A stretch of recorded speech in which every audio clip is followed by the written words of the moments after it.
Look, it was a terrible weekend for Liverpool fans, but look, for a lot of teams in a lot of leagues, this was a good weekend.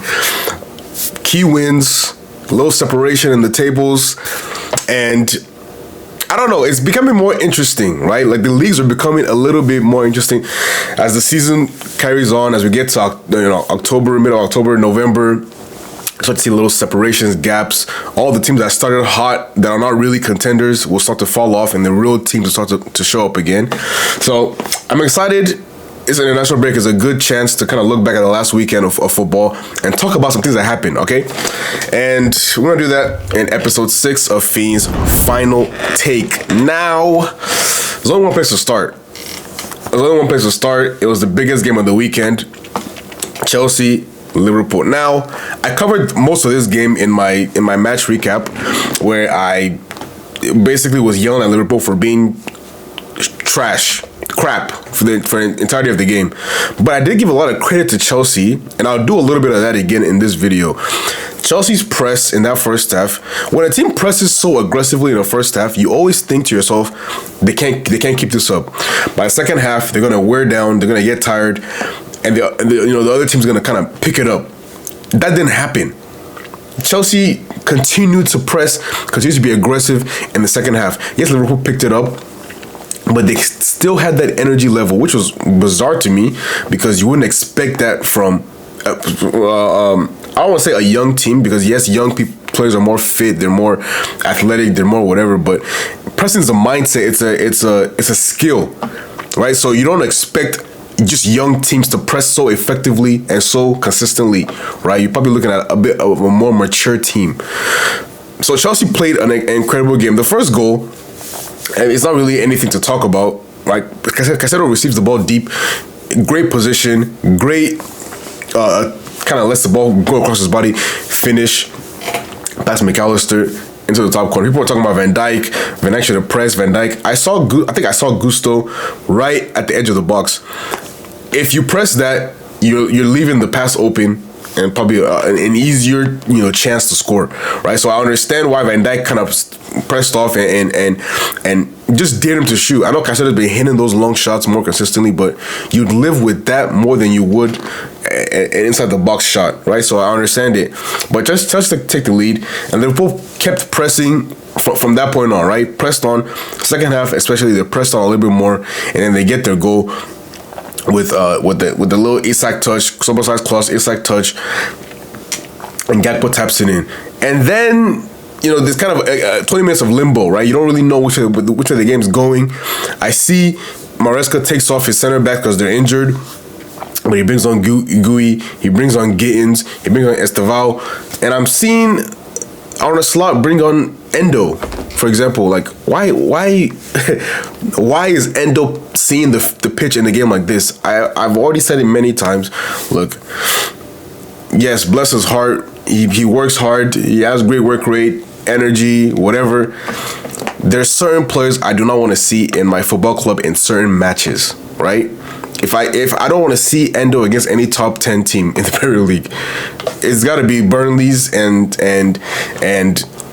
Brentford's and that kind of game, right? Not against Chelsea's, United's, whatever. No. But regardless, the subs were made, and Chelsea subs did a lot more than Liverpool subs in that game, right? They pressed on. Esteval was great defensively, and then when the chance came, Cucurella plays him in. He takes his chance, right? So what Liverpool have been doing to other teams got done to them in the last 2 weekends. Crystal Palace, Chelsea. And it well deserved, right? I said it, the first 5 games, Liverpool were winning. They didn't really deserve to win those games. I think Burnley was the only game I can really look at and say 100% Liverpool deserved to win this game. You had 20-something shots. Burnley didn't even shoot. You had all the possession. Like, you deserve to win that game. But the Newcastles, the Arsenals, the maybe even Bournemouth, like, do we really deserve to win that game? I don't know, right? So it's a weird start to the season, but Chelsea played an incredible game. You have to give credit to Chelsea with all the injuries, with all the center backs out, with all the shifting and changing. Reece James playing center back. They're bringing on Lavia, like Gusto playing DM, like all the shifting. they still played a great game. So you have to give credit to Chelsea for that performance. I will say, let's see what happens when Chelsea's players come back, because I don't know, this team, they're weird. They can play so well one game against a top team, and then such a poor game the next week against a not so strong team, right? It's just inconsistencies in their game that I don't really understand. I think it's because it's a young team, like I said earlier. It's a young team, so one game could be great, the next game, you don't know, right? So Chelsea played a great game. Kudos to them. Liverpool, we're going to talk about Liverpool in a video I'm dropping later this week. I'm going to spend a little bit of time talking about my team, because what I've seen in the last 2 weeks, yes, we've been scraping wins, but especially in the last 2 weeks, I'm not really impressed. But we'll touch on that on another day. Moving on to Arsenal-West Ham. Arsenal-West Ham was that game that, look, West Ham have beaten Arsenal at home a couple times recently. So it was a game you kind of look at it and you think maybe a derby, there can be something that, West Ham get out of this game. But this is probably one of the worst West Ham sides I've seen in... This is a bad West Ham team, right? It's a very, very bad West Ham team. And I look at the way the West Ham team is constructed. I do like Matheus Fernandes. I like Paqueta. I like Bowen. And that's it. I like 3 players in that whole entire team. I don't think any of those other players are really top 10 Premier League, caliber players. So you're not going to have a top 10 caliber team. And for the most part, this is a relegation 15 and below team. So I expected Arsenal to go into this game a little bit more strongly. I saw the lineup, Odegaard, as a great decision. Because against teams like this, against teams like, any of the lower 10-8 teams, but play Odegaard and play Eze together, and then play Zubimendi or play Rice. Because you just get more going forward, because these teams they're not gonna attack you as much. They're not gonna be aggressive as much. Punish them, right? So I love that lineup, and that's kind of how the chances just kept coming, as if through the middle, finding Saka, combining it with Saka, and the first goal was kind of a situation like that, right? Saka comes in, gets the cross in, ricochets, and Declan Rice continues to score against West Ham. It seems, I don't know how many goals it is, but I feel like I've seen this at least 3 times now.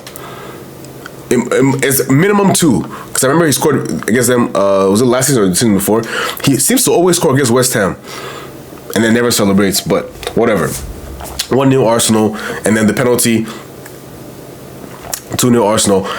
Look, this was a kind of a tap-in game for me, for Arsenal. I know I said that West Ham have been beating them in recent times, but with Arsenal's kind of restructured team, the improvements they've made in their lineup, West Ham being extremely atrocious at just basically every facet of the game right now, I kind of saw Arsenal winning this game comfortably. I'm not saying 4 or 5-0, but whatever scoreline it would be a comfortable game for Arsenal, and it was. West Ham posed no threat whatsoever, and that's kind of what I expect this season. If it's not Jared Bowen, not Paqueta magic, West Ham will struggle to score goals. They will struggle to do anything. You have Fulkrug and you have Callum Wilson up top. Both of those guys are not Premier League strikers at this point in their careers. They're just not. Right? So where are the goals coming from? Where is the efficiency coming from? Where is the, defense is poor, midfield is poor, attack is poor if it's not Bowen. I don't understand what West Ham can do moving forward. But Arsenal, from a 5-point gap last week, going to last weekend's game, to people saying, if they draw this game or they lose this game and Liverpool, break Crystal Palace's unbeaten streak, this could be 8 points. This could be 7 points. The title could be looking, all of a sudden, it's a 1-point lead. It's a 1-point lead. So credit to Arsenal, West Ham. My God, I don't want to see West Ham play football again. If West Ham are not playing my team, they're not playing maybe Chelsea, City, or United, or maybe Spurs, I will not be watching a West Ham game. I don't want to see West Ham against, especially a game where they might be the favorite. I especially don't want to see that game, because this team does nothing. They don't do anything well. they're not worth watching at this point right now. At least when they had Kudus and Paqueta and Bowen kind of, moving about and doing their little thing, yeah, it was manageable. But now it's an eyesore.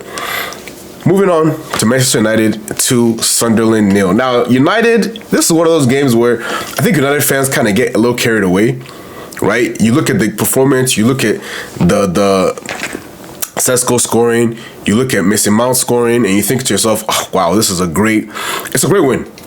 Anytime you win a game, it's a good win. Like, let's not poo-poo wins. Especially for a Man United team that hasn't been consistently getting wins, this is a good win for them. But, man, you need to beat these teams. Like, when you play Burnley at home, win that game. When you play Sunderland at home, win that game. They looked good at points, right? Mason Mount, when I saw him in for Cunha, I was a little bit surprised. But the way he takes that finish, when Mbeumo crosses it in, and he just kind of sets it off, and then just a volleyed, controlled side foot finish. That's a great finish, right? That's a great finish from a player who, he's a good finisher, right? Mason Mount, when he's playing well, and he's confident and he's comfortable, he's a very, very talented player, right? But it's too many injuries, too many inconsistent performances. He needs to kind of wake back up, right? Because I think this is an important season for him. If it's not going to be a United, for him to get a move somewhere else. So he has to perform on a consistent basis. So good goal from him. Sesko, again, hey, get your goals. I don't care if last week it took you 3 tries to score it. Get your goals, right? At the end of the day, Man United need forwards that score goals. The days of Xerxes and Højlund not scoring any goals, they're gone. You are now the number 9 for Manchester United. You need to be scoring those goals. So credit to Manchester United. I know some of us had some chances. Traore, actually, in the beginning of the game, early in the game, Traore had I don't want to say a tap in, but it's a kind of chance that the ball comes across the 6-yard box. He comes from the back post, attacks the near post. If you get a touch on that, you score the goal. And then things look extremely different, right? United are pressing. You can counter them. The complexion of the game is different, but United take the lead, and that kind of dampened Sunderland's mood, for lack of a better term. So credit to Manchester United, good win. Now they go into the matches against Liverpool after the international break. That's going to be a tough one. I don't think United should be judged on that game, especially what's going on with Liverpool, especially because it's at Anfield. I don't think if United lose that game 2-3, whatever, it should be a crisis. They're not expected to win that game. So they should have a little bit more grace, especially because, United are what, like 8th or 9th in the table? They're actually not that bad. And it shocks me to say that, but United are actually performing decently well. So give them some credit. They're playing, they're playing well. They're playing well enough, right? Moving on to Brentford-Man City. Brentford-Man City is one of those games where historically Brentford they give Man City a run for their money, right? In the days of Tony, Wissa and Mbeumo, Brentford would find ways to frustrate Man City throughout the seasons, right? But this Brentford is a little bit different. You don't have that same firepower. You don't have that same strength. And even with that, Igor Thiago threw on goal. He probably should be scoring that chance. He probably should be scoring that chance. And that changes the game completely. But with Man City, yes, you can say all you want about Rodri and Reinders and Foden and all these kind of creative players that they have supplying Haaland. But yet again, we see that if you just lump the ball up to Haaland, it's a good chance. Because he's so strong, he's so crafty, he has so much guile. The way he can bully defenders, most defenders, it creates a chance out of nothing, and that's exactly what he did. Was it Van der Berg or was it Collins, whoever it was? I think it was Van der Berg. He just rolls him, moves him out the way, takes his touch, strikes, and takes the chance. There wasn't really much else in the game to talk about, and we're going to talk about Haaland in another video as well. I want to spend some time talking about this guy because what this guy is doing this season is incredible. It seems like he's scoring every single game. He's affecting the game in one way or the other every single game. Even when Man City perform poorly, he seems to be the only player that genuinely is moving at 110%. The only guy that consistently is trying to do something and make something happen in that team. This guy he's on one this season. And the injuries to Marmoush, whenever Foden's out of the team, Cherki's out of the team, whoever he's partnered with, paired with, whoever's playing behind him, he's finding ways to just get the team goals. And that's why I've always said when it comes to in the box, as a 9, as a presence, there is no better striker in the world right now. I look at him in terms of Premier League strikers, just in history. What this guy can do is not many players can do all the things he can do in terms of his combination of pace, power, right foot, left foot, heading. Just the guy is a complete 9, right? And this season is going to be pivotal because I know people say it's Liverpool and Arsenal. Is their league to win? Is their title to win? We've seen holes in Liverpool's game. We've seen holes in Arsenal's game. We've seen obviously holes in City's game. But why can't City win this league as well?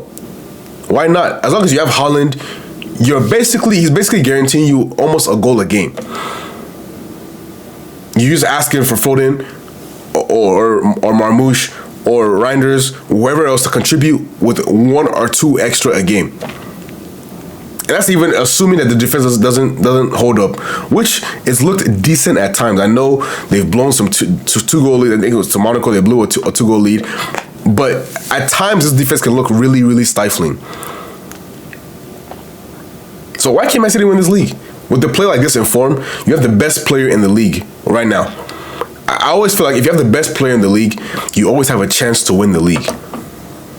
Right? For seasons before, it was, the best player in the league is Salah, best player in the league is Hazard, is whoever. So you always have a chance to win the league. You might not win it every season, but as long as you have the best player in the league, you have a chance to win the league. And I think Man City have a chance to win the league. I put them in my top 4, my top 3 last in my predictions video. I think it can hold true. So yeah, that's what I think about Man City. I think they're looking good, and they're going to continue to look good throughout the course of the season as long as Haaland is in that team. Moving on to Leeds-Spurs. Now, this was a tricky game to call because going away to Leeds, who I think were unbeaten in 19 or so games at home in the last couple years, or last year or so. These are not an easy team to beat, especially this season. They're not really playing like a promoted team. They're a bit more compact. They're stronger. They look more robust than when they were in the league last season, right? Or last time, 2 seasons ago. So I have faith that this Leeds team can actually do something, and they looked good throughout the course of this game. Right? Spurs obviously get the win. The first goal, a slight deflection. Could the keeper have done a little bit better? I don't know. Maybe I'm being harsh. Leeds get back into the game. And it's great. Calvert-Lewin has such a great hold-up presence. You can talk all we want about his finishing, about chances he misses, but the way he lays that ball off to, I think, Aronson, great strike, and then Okafor is at the back post, ready to tap it in. He does that pretty well. And Leeds, they attack pretty well. They attack with such cohesion, with such with a collective, strength. Right? They don't look like a team that is reliant on one player. Oh, this is the superstar that brought this team up. He's going to carry them again. It looks like everybody can contribute in different ways. They have a good bench. They have a good, I don't want to say good manager because we know his history about, with Norwich City and always getting relegated. But they look a little bit different this season, right? That said, Spurs continue to show their strength. Continue to show that this team can finish in the top 4. This can be a top 4 team.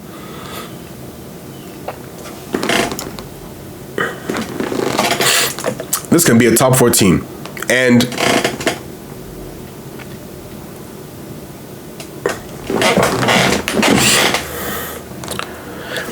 this can be a top 4 team. And look, Kudus gets his first goal for it's just when Kudus drives at opponents, when he drives with the ball, he's so hard to stop because he's not only a great dribbler, he's physical, he's strong.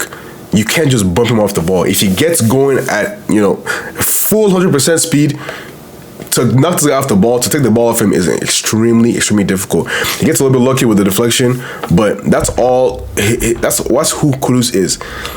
Right? When you look at guys like Kudus and Semenyo, those kind of dribblers that just go at you with pace and they can go right or left, and they're just so powerful and so tricky, you can't anticipate where they're going next. It's so hard to defend against. And we'll talk about Semenyo in a little bit, but it's a great goal. I saw he celebrates and the bottle almost hits his head. I don't know. Whoever the fan was, they need to be banned for life at this point, because things like that provoke me. I said this earlier about the Liverpool game when the racial chants were, or not chants, but the racial comes from Semenyo. You should never give a fan another chance to make a mistake like that. Not even a mistake. You know what you're doing. You should never have the opportunity to do that again. Banned for life. I don't care. But great win for Spurs. Great performance from Kudus. Decent performance as well. Spurs are looking like a very well-oiled machine. Thomas Frank, all this talk, there's always a talk about when managers are managing mid-table to, mid-table teams like 10 to 12, 13, whatever.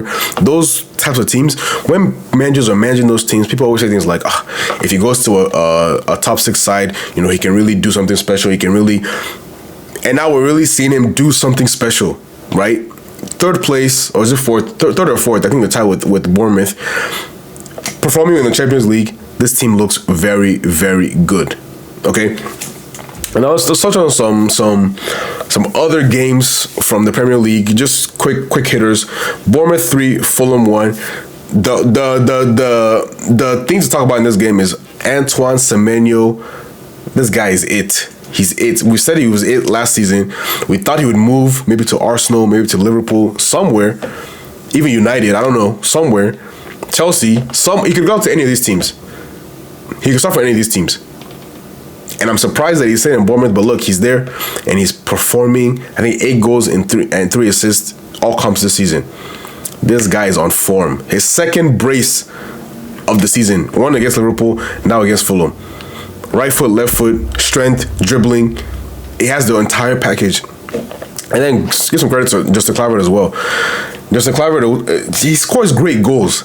And the thing about this Bournemouth team, they kind of give me some Southampton, 15, 16, was it 14, 15, 16, kind of 17 period. When they had Lallana, when they had Mane, when they had, what's the striker's name? I remember his name, but they had like techie, talented players. Players are looking at like, this guy needs to go to a top 6 team. Van Dijk was there too. And they all ended up going to top teams. And you see why, right? This Bournemouth team gives me that same kind of vibe. And you saw it with Kirkers getting poached, with Hoisting getting poached, Zabarnyi getting poached. Who's going to poach Semenyo and Kluivert very soon? Somebody might. Because these guys are talented players that just perform basically every single weekend. Credit to them. So credit to them. Villa now 4 wins in a row. After the tough start in the season, they were in relegation zone for a little bit. They're not picking up some points. Morgan Rogers is playing like a footballer again, because what I saw from the first month and a half, I said, ew, what is that? That's not Morgan Rogers. That's not the guy that people were talking about should go to Chelsea, maybe Liverpool, because this is not the same guy. But this game, he kind of reminded us a little bit about him. Yes, it's Burnley. Let's not get carried away with, beating Burnley. But great performance from him. Donyell Malen, this is who I expected to see last season. Took him a year to kind of get up to speed, but now I'm seeing a little bit. Yes, it's Burnley, but now I'm seeing that pace, the direct approach that he plays with, finishing ability as well. This guy can really do some things for this Aston Villa team. Everton 2-1, Crystal Palace, ending their 19th game unbeaten run. Finally, we can stop hearing about Crystal Palace and their unbeaten runs. get that out of my way. Right, Everton continue to win games. They just continue to win games. They're such an impressive team, strong defensively, strong. You know, with Tarkowski, Keane, Braithwaite when he comes back. I don't know if it was back after. I don't know when he comes back, but Braithwaite, and then you have some good defenders: Mikalenko, Gay, 35 years old, still protecting that back line. Garner, good on the ball, good defensively, good on set pieces. Dewsbury Hall, kind of the same thing, but more of an offensive threat. And then Jack Grealish and Njai on the wings, just creative, skillful, get you goals, performing. The issue is obviously the 9 position. Beto, Barry, they're not really performing. Either of them are not performing really, but Everton are still playing well. I think that's 11 points or so this season. They're performing well. I kind of had them as my dark horse for a Europa League spot, Conference League spot, and it's looking like they can very much fight for those positions. Newcastle 2-0 win against Forest. Hey, you don't know what you have until you lose it. Okay, all this talk about the owner didn't like Nuno and Ange Postecoglou is 0-7.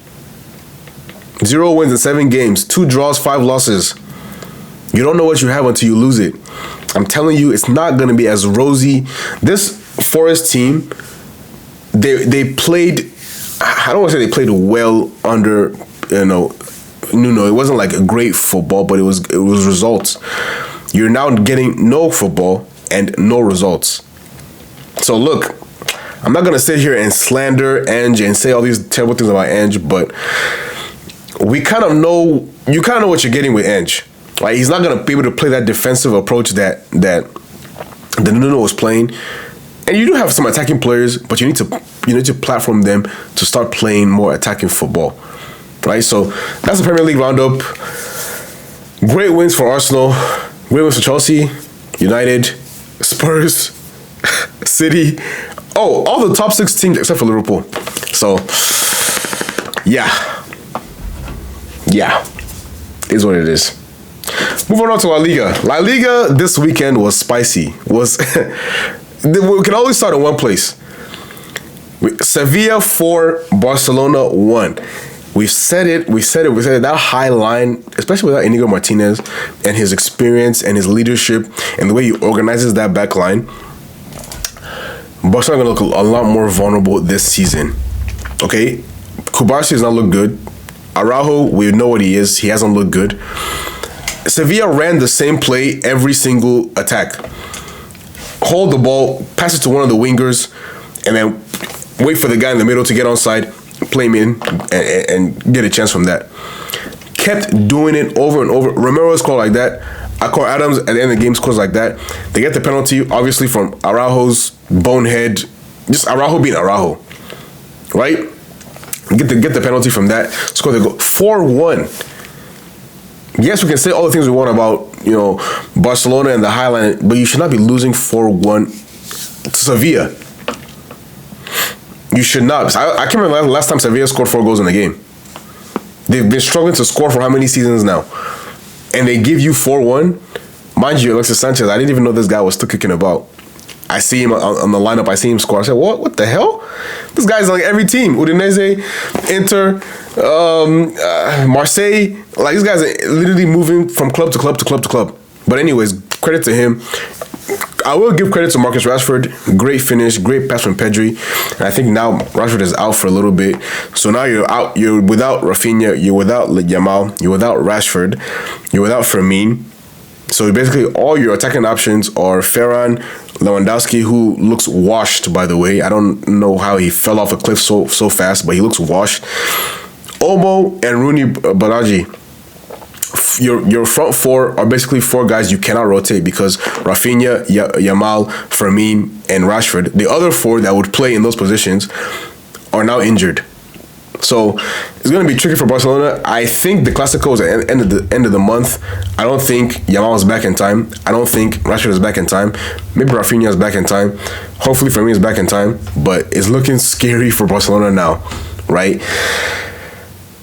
How do you lose 4-1 to Sevilla? It's a terrible result.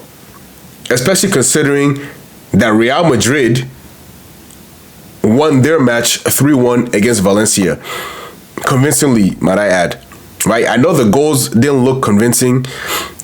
Vinny with the first goal was deflected, and the second penalty is poor. Should have been saved. Goes in. Man, it's like the two jammiest goals you could score, but goals are goals. And then Mbappe rounds it off, gets his goal as well. So it's a great overall performance. It's not a great performance from Madrid. It's just a good win. You can't be great every single game. Sometimes you just get a good win and you go home and sleep it off. But seeing how Barca lost that game, and then seeing how Barca lost that game, and then seeing how Madrid won that game, and then seeing the injuries that Barca have, Madrid fans are looking at this and thinking, wow, this is a good time for us to maybe build a gap. Go into the Clásico, build some confidence, and then beat them in that Clásico. Because it's looking like the title is tilting in Madrid's favor. Not because they're 2 points ahead. All the things happening with Barca, the injuries, the defense, it's looking like Madrid, are the team to beat, right? So credit to Madrid. Barcelona has some serious questions to answer. They have some serious things to think about going into this international break. Hansi Flick has to rethink some things because this highline is not really working without the experience and the intelligence of Inigo Martinez in that back line. Juan Garcia is out too. Szczesny looked terrible. That goal that he conceded to, is it Carmona, the right back, or I think it's Carmona. Terrible. You cannot concede a goal like that. Garcia is not conceding a goal like that. Courtois is not conceding a goal like that. So it's looking scary for Barcelona. Maybe I'm overreacting. Maybe the injuries aren't that big of a deal. Maybe I need to look at the fixtures coming up. Maybe it's not going to be that bad. But from what I saw in that game, and what I've seen all season, it works when you have the attacking superhumans that you had last season. When you don't have those guys in the lineup, you have to rely a lot more on your midfield. You have to rely a lot more on your defense being strong, right? Yes, your midfield is strong, but your defense is not. So, and your goalkeeper is not strong as well. So, Barca fans, I don't know what you're thinking right now. I don't know what Flick is thinking right now, but they got to figure something out, and they got to figure it fast, because if they don't, Madrid will pull away with this league. Yet again, Bayern win a game. Yet again, Bayern, I think it's 9 games on the bounce, I think. They won every game they played this season. So, I don't know, man. I try not to get carried away with Bayern's wins, because I know the Bundesliga is supposed to be a walk in the park for them. You have the best team, the best players, the highest wage bill, all this stuff. But the way Harry Kane is playing, the way Luis Diaz is playing, the way Olise is playing, man, this is frightening. And I have to give credit to Luis Diaz, because there was a lot of talk about Liverpool fans kind of not caring that he's leaving. I personally didn't want him to leave. Right? If he could have stayed, I understand. I would have loved it. He wanted to leave. I understand why he wants to leave. But it's not like I wanted him out the door.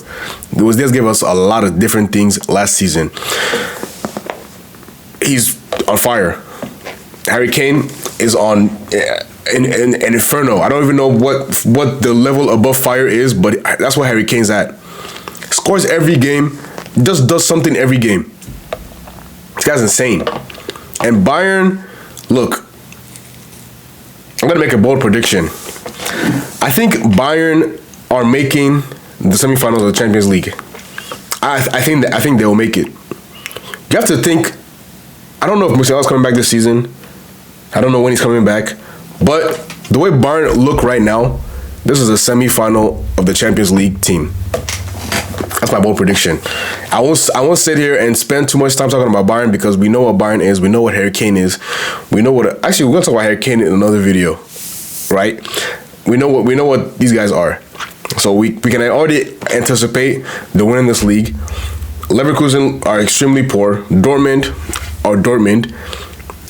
That's it. Those are the two challengers, and they're basically already out of the race. So, credit to Bayern, Harry Kane, Luis Diaz, Michael Olise. Just a great front three. Maybe the best front three in the world right now. I think they're the best front three in the world right now.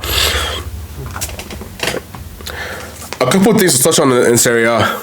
a couple of things in Serie A. Juve Milan played to a 0-0 draw, and Milan should have won that game. Pulisic misses a penalty.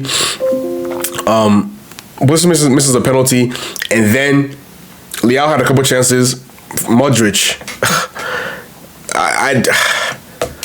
wow, this guy is 40 years old and he's still doing what he's doing, controlling games. Whether it's at home, away from home, against a big team, it doesn't matter. This guy's 40 years old, controlling games in Serie A. I know Serie A is a bit of a slower league.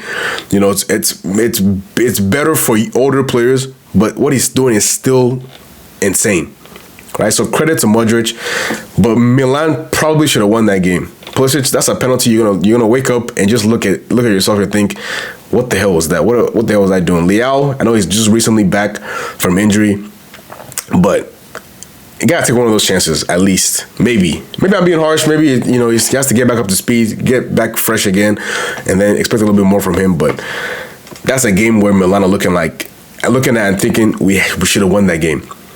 Inter Milan smack Cremonese, and look, Cremonese are newly promoted, yes, but they've been performing really, really well. I think going into this game, they were in the top 6 or top 4. They were playing really well. But Inter kind of showed that even if you're a promoted team and you're playing well, there's levels to this thing, and they definitely show them levels. Lautaro Martinez, great goal, and it seems like whoever they partner with Martinez, whether it's Thuram, whether it's Boni this game, who was incredible this game, I think 3 assists, got his goal as well. Incredible this game. Whether it was Dzeko in the past, Lukaku in the past. Like whoever they pair with Martinez just performs. I don't know what he's just like the ultimate like 2-striker, like the perfect guy in a 2-striker system. So credit to Inter Milan. I know it's a newly promoted team. I know I've been harsh on Inter Milan all season, saying, is this team going to be as strong as they were under Inzaghi, which I don't think they will be. But this might not be a team. This might not be a Serie A where you have to be the strongest, as strong as you were in the past, right? Milan are in transition a little bit. Juve also in transition a little bit. Napoli, probably the strongest competitors, and then Inter. So there's a chance to win this league. It's not like it's one team is favored over the other. One team is any of these teams can win this league realistically. Those 14 teams I just mentioned. But I do have my hat on Inter or Napoli, who again beat Genoa at home. Højlund gets the winner, and wow, it seems like once you leave United, your career just resurrects some way, somehow. And I think that signing of De Bruyne, I keep harping on it, is so key for this Napoli team. It unlocks that workman-like midfield that they have of Lobotka and Gisa and McTominay. Yeah, it's great, but now you have a creative genius as well that can kind of unlock different parts of their game. Unlock Anguissa's goal scoring side a little bit more. Unlock McTominay was scoring a lot last season. I think he's kind of suffering a little bit with KDB's inclusion, but there'll still be places for him to get his shine as well throughout the course of the season. So credit to Napoli, credit to Højlund. Look, you're still young. It's a chance to resurrect your career and kind of get back on track, and he's doing that. So Inter win, Napoli win, Juve and Milan play to a draw. Serie A is going to be very, very interesting when we come back from the international break. Lastly, Ligue 1 is looking very interesting. Yes, PSG are first with, I think, 16 points. Marseille are then second with 15 points. And then it's like Monaco. Who else is there? Monaco, Strasbourg, Lyon, Lens, all on 13 points. Like, obviously, Strasbourg and Lens, I don't really see them winning this league. Lyon as well. But Monaco and Marseille, they can give PSG a run for their money, especially when you consider that PSG have key injuries, right? Vitinha was doubtful, John Evans was out, Dembele out, Doué out, so they have injuries. This is a chance for other teams to kind of put the pressure on PSG, and hopefully they can hope for a slip up. And for example, I don't think Marseille should be losing many games if they're not playing against a PSG. I think Marseille are better than the rest of these teams. Marseille and Monaco, for example, they're better than the rest of these teams. You should not be dropping points to Strasbourg, for example, or Lille, or Lens, or Lyon. Beat these teams. Keep the pressure on, because PSG beat these teams historically. There's a chance there to win this league. With these injuries that the PSG have, there's a chance to win this league. So go for it. Ansu Fati is looking like Barca Ansu Fati from years ago. Back on form. Looking healthy, looking fit. 5 goals in 3 games. And basically like averaging like 60 minutes a game. Not even playing 4 games. So, Marseille, Monaco, can you push PSG all the way? It's going to be tough. Both of you are in Champions League. Both of you looking like you're probably going to get to the next stage of the Champions League. Are you going to be able to rotate your squads? You're going to be able to find a way and push PSG all the way. I don't know. It's a tough ask, but I think you look at Ligue 1 and you look at Bundesliga, it's a little bit different, right? I think the gap between PSG and the rest of the league is massive, but the quality of the chasing pack for me is higher than what's in the Bundesliga, right? Like the Marseilles and the Monacos, the Lyons, the Strasbourg, these guys. To me, they're better teams than the likes of Leverkusen, Dortmund, maybe not Dortmund, but Leverkusen and Freiburg, Frankfurt, whoever else you want to say is chasing Bayern. So push PSG all the way. Let's see what they can do with a little bit of adversity. And that is my roundup for the weekend. That is the roundup for the weekend. Obviously, it's a national break, so there will be no roundup next week. We'll have different topics to talk about as well. We'll have different videos on the calendar to make. I am traveling, but I will take my camera with me, and I will be recording as well. So excited for that. And I'll see you guys very, very soon. Please like the video. Please subscribe to the channel. Leave your comments on any of the games below, any of the players we talked about, just anything. And I'll see you guys very, very soon. Peace out.